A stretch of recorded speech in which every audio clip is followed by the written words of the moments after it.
Hello friends, कैसे हो आप लोग? होप सभी अच्छे होंगे। तो आज का हमारा टॉपिक है नर्वस टिश्यू। जैसे हमने प्रीवियस वीडियो में हमने एपिथेलियल टिश्यू के बारे में पढ़ा था कि मतलब कि एपिथेलियल टिश्यू क्या होता है, वो कहाँ कहाँ प्रेजेंट होता है, उसके क्या क्या फंक्शंस हैं। तो जैसे हमें पता है कि टिश्यू 4 टाइप्स के होते हैं, ठीक है। Epithelial tissue, muscular tissue, connective tissue और नर्वस टिश्यू। तो आज हम बात करें इस वीडियो में नर्वस टिश्यू के बारे में। ये क्या होता है? बेसिकली जो नर्वस टिश्यू है ना, वो हमारे इंपॉर्टेंट ऑर्गन्स बनाता है, लाइक ब्रेन और स्पाइनल कॉर्ड, वो उससे बने होते हैं मोस्टली, ठीक है। जैसे आपने सुना होगा कि हमारी बॉडी को कोई भी काम करने से ना सिग्नल जाता है। जैसे आपने अभी जैसे समझ लो आपके कोई आपका रिफ्लेक्स, आपको पता है ना रिफ्लेक्स का होता है।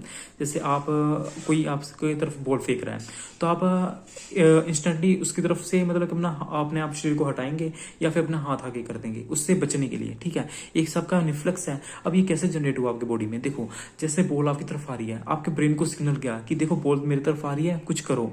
तो आपके ब्रेन ने एकदम से सिग्नल भेजा कि अपना हाथ आगे कर दो या फिर अपने बॉडी को साइड में कर लो, ठीक है। वो अब ये तो नहीं है कि इस प्रोसेस को होने में 10 घंटे लग रहे हैं, 1 घंटा हो रहा है कि ब्रेन धीरे धीरे सोच सोच के भेज रहा है कि चल तेरा हाथ पीछे कर दूं। उसी वक्त हो रहा है ना, इंस्टेंट ही हो रहा है ना ये। तो हम कह सकते हैं ना कि जो न्यूरॉन्स हैं वो इतनी जल्दी एक दूसरे को मतलब कि मैसेज भेजते हैं ना, मतलब कि हम कह सकते हैं बहुत ही मतलब सेकंड माइनस माइनस सेकंड में हम कह सकते हैं, ठीक है। इतना टाइम ले रहा है वो एक मैसेज भेजने में। तो आज हम उसी के बारे में पढ़ेंगे, नर्वस टिश्यू क्या होते हैं, कैसे बनते हैं, इसी बारे में। तो बेसिकली जो नर्वस टिश्यू होते हैं ना, वो न्यूरॉन से ही बने होते हैं। न्यूरॉन्स एक हमारा नर्वस टिश्यू बनाता है, नर्वस टिश्यू हमारा नर्वस सिस्टम बनाता है। आपको पता ही होगा नर्वस सिस्टम क्या होता है। चलो इस वीडियो में इसी के बारे में पढ़ते हैं। नर्वस टिश्यू क्या है? देखो, it is a specialized tissue that receive stimuli from information and transmit nerve impulse throughout the body. देखो, इसमें आपको ऐसे पता नहीं लग रहा होगा। देखो, आप सपोज करो, आप एग्जाम्पल लो कि आपको अपनी सैलरी इंक्रीज करवानी है। आप किसी इंडस्ट्री में वर्क करते हो और आपने अपनी सैलरी बढ़वानी है। तो आप सैलरी बढ़वाने के लिए एचआर के पास जाओगे। आपने एचआर को मैसेज अपना कन्वे किया कि एचआर को कि सर मेरी सैलरी इंक्रीज कर दो। तो एचआर कहता है कि भाई मैं सोच के अपन उसके ऊपर सोचूंगा, फिर उसके बाद मैं बताऊंगा तेरी सैलरी बढ़ाऊंगा कि नहीं बढ़ाऊंगा, ठीक है। उसने एकदम से तो नहीं कह दिया कि तूने बोला कि मतलब कि एचआर मेरी इंक्रीज कर दो। एच कहते हैं हाँ बेटा तेरी इंक्रीज कर देता हूँ, ऐसा तो नहीं ना। उसने कहा मैं सोच के बताऊंगा, एकदम तो नहीं लिया। तो देखो, रिसीव स्टिमुलाई मतलब कि एचआर ने अपना तुम्हारा मैसेज रिसीव किया, कन्वे मतलब कि जो तुमने मैसेज कन्वे किया उसने रिसीव किया। रिसीव स्टिमुलाई यहाँ से समझो, ये एक सबका सिग्नल होता है। फिर आप ऐसे एग्जाम्पल में समझो, उसने रिसीव किया आपका मैसेज, उसके बाद प्रोसेस इंफॉर्मेशन, उसके ऊपर उसने सोच विचार किया कि भाई तेरी सैलरी बढ़ानी चाहिए कि नहीं बढ़ानी चाहिए। उसके बाद ट्रांसमिट नर्व इंपल्स, मतलब फिर उसने एक्शन लिया कि भाई तेरी सैलरी इंक्रीज कर देगा या फिर नहीं करेगा, ठीक है। उसने एक सबके उसके ऊपर एक्शन लिया।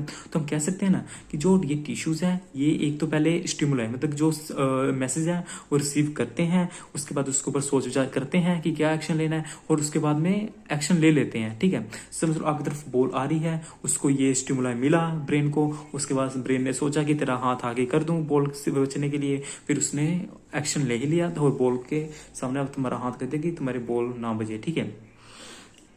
तो हम ये ऐसे कह सकते हैं ना, ये एक हिसाब का मैसेज ही हुआ ना हमारे बोर्ड को, कैसे कन्वे किया, कैसे एक्शन लिया, ठीक है ना। अब इसके बारे में हम पढ़ते हैं, ठीक है, डिटेल में।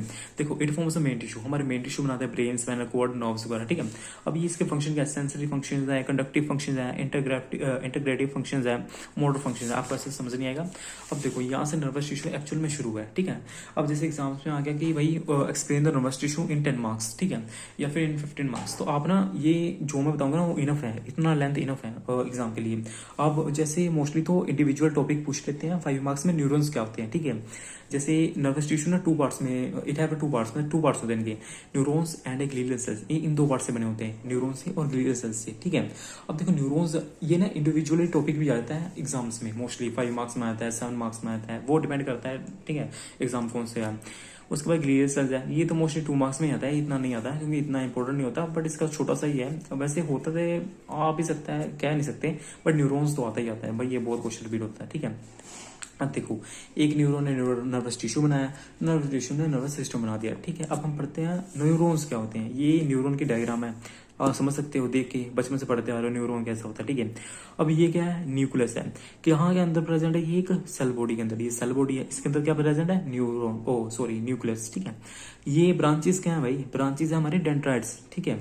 अब ये जो ऐसे जा रही है ना पतली सी, ये हमारी है एक्सोन, बट जिसके ऊपर ये आप जैसे गोल गोल दिख रहे हो, ये है हमारी माइलिन शीट जिसने एक्सोन को कवर अप किया है। ये एक्सोन होगी, इसको गोल गोल जिसने कवर किया है इसको कहते हैं माइलिन शीट। और इस माइलिन शीट के ऊपर ना छोटे छोटे से ना बिंदु बिंदु से लेयर्स होते हैं, वो होते हैं श्वेन सेल्स, ठीक है, श्वेन सेल्स होते हैं, ठीक है। और जो ये है ना, ये स्पेस है बीच में, आप जो ब्लैक ब्लैक देख रहे हो, ये ना स्पेस है दो माइलिन शीट के बीच में, बिटवीन स्पेस है उनके, जिसको हम कहते हैं नोड्स ऑफ रेनवियर, ठीक है। और जो लास्ट में ये आप देख रहे हो, ये है एक्सोन टर्मिनल्स। देखो बेसिकली क्या होता है, जो एक्सोन टर्मिनल है ना, वो हमारा न्यूरोट्रांसमीटर रिलीज करता है। न्यूरोट्रांसमीटर क्या होता है भाई, वो एक ना जैसे जैसे आपने एचआर को मैसेज भेजा, वो आपने लेटर में भेजा, एप्लीकेशन में भेजा, तो ऐसे समझ लो कि वो एप्लीकेशन मतलब कि समझ लो एक मैसेज टाइप होता है, ठीक है। न्यूरोट्रांसमीटर कुछ भी हो सकता है, जैसे डोपामिन हो सकता है, एसिटाइलकोलिन हो सकता है, सेरोटोनिन हो सकता है, गाबा हो सकता है, बहुत सारे होते हैं, ठीक है। उसके बाद में वो इसके अंदर ना जो ये एक्सोन टर्मिनल्स है, इसके अंदर ना वेसिकल्स होते हैं छोटे छोटे छोटे छोटे, उसके अंदर एसिटाइलकोलिन भी हो सकता है, कोई भी न्यूरोट्रांसमीटर होता है। जब उनकी डीग्रेनुलेशन होती है, ठीक है, तो वो ना रिलीज होते हैं न्यूरोट्रांसमीटर। जब वो रिलीज होते हैं एक्सोन टर्मिनल से, वो ना डेंड्राइट्स में बाइंड करते हैं। डेंड्राइट्स ये है ना, ये ऐसे ना जैसे ये एक न्यूरोन है, ठीक है, वैसे ही दूसरा न्यूरोन ऐसे अटैच होगा, ठीक है, जैसे ये न्यूरोन है वैसे दूसरा न्यूरोन अटैच होगा, यहाँ पे डेंड्राइट्स होंगे, फिर उसके एक्सोन टर्मिनल पे दूसरे के डेंड्राइट्स होंगे। ऐसे ये ना ऐसे ही चलता है हमारी बॉडी में, ऐसे लंबी सी चेन होती है मैसेज भेजने और लेने के लिए, ठीक ये होता है, ठीक है, न्यूरॉन्स, ठीक है। अब न्यूरोट्रांसमीटर निकला एक्सोन टर्मिनल से, ये बाइंड हुआ हमारे डेंड्राइट्स पे, ठीक है, डेंड्राइट्स पे बाइंड हुआ, डेंड्राइट्स ने मैसेज लिया, समझ लो यहाँ पे एक किसी का वो है एक्सोन टर्मिनल, वहां से निकला न्यूरोट्रांसमीटर, इसके ऊपर बाइंड किया डेंड्राइट्स में। जब डेंड्राइट्स के ऊपर उसने बाइंड किया ना, मतलब कि उसको मैसेज मिला, ठीक है, इसको मैसेज लिया, डेंड्राइट्स ने क्या किया, उसने ऐसे मैसेज भेजा एक्सोन की हेल्प से अगले एक्सोन टर्मिनल को, ठीक है, उसने मैसेज भेजा एक्सोन की हेल्प से। जो एक्सोन है ये मैसेज भेजने के लिए होता है, ठीक है, मैसेज भेजा अगले एक्सोन टर्मिनल को, फिर उसने आगे मैसेज भेजा अगले डेंड्राइट्स को, ठीक है। अब जो एक्सोन तो मैसेज भेज रहा है, अब माइलिन शीट क्या करता है, देखो जो माइलिन शीट है ना, वो इस मैसेज को ना एनहेंस कर देगा, इंक्रीज कर देगा, मतलब बहुत तेज कर देगा। देखो हमारे में जो रिफ्लेक्स होना है वो इंस्टेंटली होता है, ठीक है ना, हमारे को ना मैसेज ना ऐसे माइक्रो सेकंड में चाहिए होता है कि मैसेज गया मैसेज आया। अब मतलब कि उसके लिए ना माइलिन शीट होता है, वो एकदम से बहुत तेज कर देता है ये अपने मैसेज को, जिसकी वजह से ऐसे हर एक न्यूरॉन्स के अंदर माइलिन शीट होते हैं जो इंक्रीज करते रहते हैं अपने मतलब कि इंक्रीज और तेज करते रहते हैं मैसेज को, ठीक है। जो श्वेन सेल होते हैं ये ग्लीलियल सेल होते हैं, ये ग्लीलियल सेल की टाइप है, ठीक है। ये बेसिकली ना हमारे पीएनएस में प्रेजेंट होते हैं। पीएनएस बोले तो अपना जो पेरिफेरल नर्वस सिस्टम, उसके न्यूरॉन्स में जो मोस्टली प्रेजेंट होते हैं, ये भी एज ए प्रोडक्शन और नरिशमेंट के लिए होते हैं, ठीक है ना। तो ये आपको पता लग गया कैसे इसके एक एक पार्ट क्या रहता है। जैसे आपको न्यूरॉन्स आ गया, आपने पहले क्या करना है, न्यूरॉन्स बना देना इसकी स्ट्रक्चर, ठीक है, उसके बाद क्या करना है, उसके एक पार्ट को एक्सप्लेन कर देना।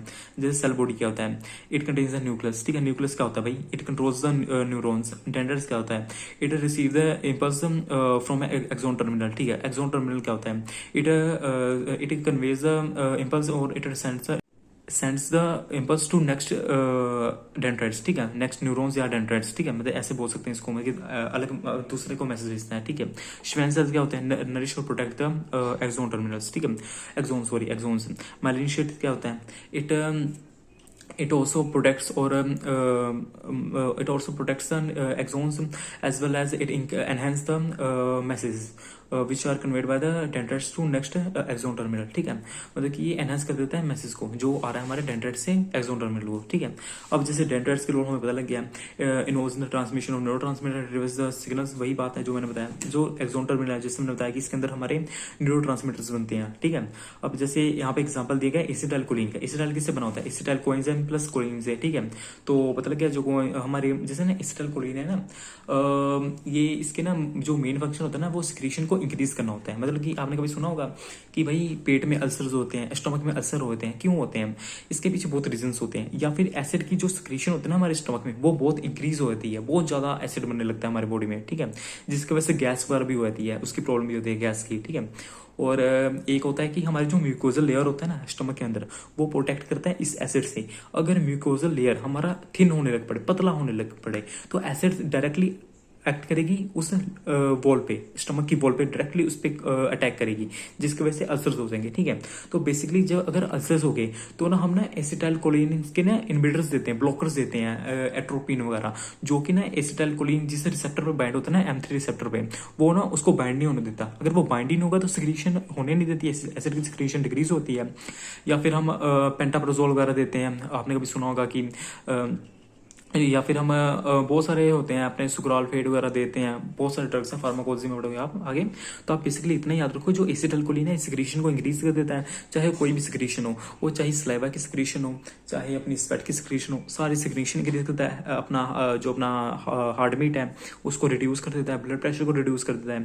तो यहाँ से आप समझ लो कि ये ऐसा न्यूरोट्रांसमीटर है। ठीक है, तो हमने इसको रोकने के लिए हम एट्रोपिन वगैरह इसके एंटागोनिस्ट देते हैं। ठीक है, इतना डिटेल में नहीं जाना, इतना बस एग्जांपल लिख देना कि एसिटाइलकोलिन कैसे बनता है। ये इतना जैसे एसिटाइलकोलिन की जैसे है ना कि ये कैसे बनता है, ये एक्चुअल में आप फार्माकोलॉजी में पढ़ोगे कि एक्चुअल में कैसे बनता है, कैसे न्यूरोट्रांसमीटर्स बनते हैं, कैसे ये रिलीज होते हैं, कैसे इनके वेसिकल्स की डी ग्रेनुलेशन होती है, ये फार्माकोलॉजी में पढ़ोगे। ये एक्चुअल में ये तो बस ह्यूमन एनाटमी है, इसमें आपको बस इतना ही रखना है न्यूरॉन्स क्या होते हैं, उसके पार्ट्स के क्या फंक्शन है। तो ये छोटे मोटे एग्जाम्पल दे दो। ठीक है, उसके बाद जैसे इसमें बताया गया एक्सोन टर्मिनल हमारा पोस्ट न्यूरॉन होता है, डेंड्राइट प्री न्यूरॉन होता है। अब बोलोगे ये क्या होता है, देखो यहाँ से मैसेज निकला। ठीक है, यहाँ से मैसेज निकला तो ये पोस्ट हो गया पहले, मतलब पहले हो गया। अब जो रिसीव करेगा वो बाद में, पहले ये रिसीव करे, पहले तो ये इसने काम किया, पोस्ट वाला तो बाद में काम करेगा ना। तो ये हम कह सकते हैं ना, ये पोस्ट न्यूरॉन हो गया पहले, जो प्री हो गया बाद वाला हो गया। ठीक है, जो हमारा एक्सोन टर्मिनल होता है ये पोस्ट न्यूरॉन होता है, जो हमारा डेंड्राइट्स होता है वो प्री न्यूरॉन होता है। ठीक है, उसके बाद हमारे है neurotransmitter starts from pre neuron transmit to next neurons. ठीक है, उसके बाद ये होगा कि प्री न्यूरॉन से स्टार्ट होता है, ऐसे ही प्रोसेस चलता रहता है। ठीक है, अब ये ना 3 टाइप्स के होते हैं, जो एक्चुअली जो है ना हमारे न्यूरॉन से 3 टाइप्स के होते हैं, सेंसरी न्यूरॉन्स, मोटर न्यूरॉन्स और इंटर न्यूरॉन्स। आप बोलोगे सेंसरी न्यूरॉन्स क्या होते हैं? सेंसरी न्यूरॉन्स वो होते हैं जो मैसेज लेके जाते हैं बॉडी अपने ब्रेन को। सपोज करो कि आपने मैसेज लेके गए HR को, तो आपने सेंसरी न्यूरॉन की तरह काम किया। ठीक है, carry impulse from receptor to CNS को लेके गए। अब मोटर न्यूरॉन क्या है? Impulse from CNS to muscle. अब ठीक है, अब जो मोटर न्यूरॉन है ना वो सीएनएस से मैसेज लेके आएगा आपके मसल को, ग्लैंड को, कि हाथ के मसल को कर देगा आगे कि भाई आगे आ जा, बॉल से बचाना है तेरे को, बचाना है तेरे को बॉडी को। ठीक है, तो ये हो गया हमारा मोटर न्यूरॉन। इंटर न्यूरॉन क्या होता है? इंटर न्यूरॉन एक्चुअल में ना सेंसर न्यूरॉन और मोटर न्यूरॉन को कनेक्ट करता है, हमारे सीनस के अंदर प्रेजेंट होता है। ठीक है, अब इसके बाद आता है ग्लीलियल सेल। जैसे आपको बताया, जो ग्लीलियल सेल है ना, इसका काम क्या है? ये हमारे जैसे न्यूरॉन्स को ना सपोर्ट करता है, प्रोटेक्ट करता है माइलिन शीट के द्वारा, मतलब कि माइलिन शीट बनाता है उसको प्रोटेक्ट करता है, या फिर उसके जो सिग्नल्स उनको इंक्रीज करता है, तेज कर देता है। ये भी बहुत टाइप्स के होते हैं, एस्ट्रोसाइट्स होते हैं, ओलिगोडेंड्रोसाइट्स होते हैं, माइक्रोगिलिया होता है, एपिडेमल सेल्स होते हैं, बहुत सारे होते हैं, श्वेन सेल्स होते हैं जो PNS में पाए जाते हैं। ठीक है, ये ग्लीलियल सेल जो ऐसे आपको अभी स्क्रीन के ऊपर पिक दिख रही होगी, तो इजी वर्डिंग आप देख सकते हो कि वीडियो लंबी हो रही है इसलिए मैंने वो पिक देख लो, आप इजी वर्डिंग है, आप समझ जाओगे, आपको बस रीड आउट ही करना है। बस इतना याद रखना कि ग्लियल सेल हमारे नॉन न्यूरॉन सेल्स भी होते हैं, फेक न्यूरॉन सेल्स भी होते हैं, जो बेसिकली हमारे सपोर्ट और मतलब प्रोटेक्ट के लिए ही होते हैं, न्यूरॉन्स को प्रोटेक्ट करते हैं, सपोर्ट करते हैं। ठीक है, इतने काम होते हैं। अब इसके बाद हम टॉपिक पढ़ते हैं नर्व रिफ्लेक्स का। नर्व रिफ्लेक्स क्या होता है? देखो, जैसे मैंने बताया ये डेंड्राइट्स हैं, ये हमारा एक्सोन टर्मिनल है। जो एक्सोन टर्मिनल है ये नेक्स्ट डेंड्राइट्स के साथ अटैच है। ठीक है, ये यहाँ से निकलेगा, यहाँ पे कुछ बाइंड होगा, इसका सिग्नल आएगा, यहाँ पे डेंड्राइट पे बैच होगा, फिर ये भी फर्दर ऐसे प्रोसेस बाइंड होगा। तो एक्चुअली में ऐसे ये कंटिन्यूस प्रोसेस चलता रहता है। ठीक है, मेरे मैसेज का तो आप यहाँ पे देख सकते हो, this process continues in whole body called nerve reflex. ये हमारा इंडिविजुअल पे टॉपिक भी आ सकता है, नर्व रिफ्लेक्स क्या होता है। तो उसमें आपको ना पहले क्या करना है, उसमें आपको ये चीज बताना है, उसके बाद उसके न्यूरॉन्स बना देना है, उसके एक एक पार्ट को समझा देना है कि कैसे मैसेज आता है, क्या चीज क्या करता है, माइलिन शीट क्या करता है, स्क्वेंस सेल क्या करता है, न्यूक्लियस क्या करता है, डेंड्राइट्स क्या करता है। ठीक है, तो ये बना देना आपको। फिर उसके बाद न्यूरॉन्स का आप टाइप भी दे सकते हो। ठीक है, तो यहाँ पे dendrites to axon terminal, all the signal transmit through neurotransmitter के थ्रू सिग्नल जाता है हमारे नेक्स्ट न्यूरॉन्स को, जैसे पता ही आपको। अब इसमें यही चीज़ लिखा है, सेम रिपीट वही चीज़ है। ठीक है, तो आज की वीडियो में इतना ही था। तो होप आपको सभी को अच्छा लगा हो तो लाइक करिएगा, शेयर करिएगा, सब्सक्राइब करिएगा। ऐसे ही चैनल्स पे, इसी चैनल पे आपको ऐसी वीडियोस आती रहेंगी। और भी मैं सोच रहा हूँ कि टॉपिक्स पे वीडियोस बनाऊँ, तो सपोर्ट करिए। ठीक है, और सब्सक्राइब करिए, शेयर करिए अपने फ्रेंड्स के साथ। ऐसी वीडियोस आपको मिलती रहेंगी इस चैनल पे। ठीक है, तो अब नेक्स्ट टॉपिक में मिलते हैं, तब तक बाय, थैंक यू।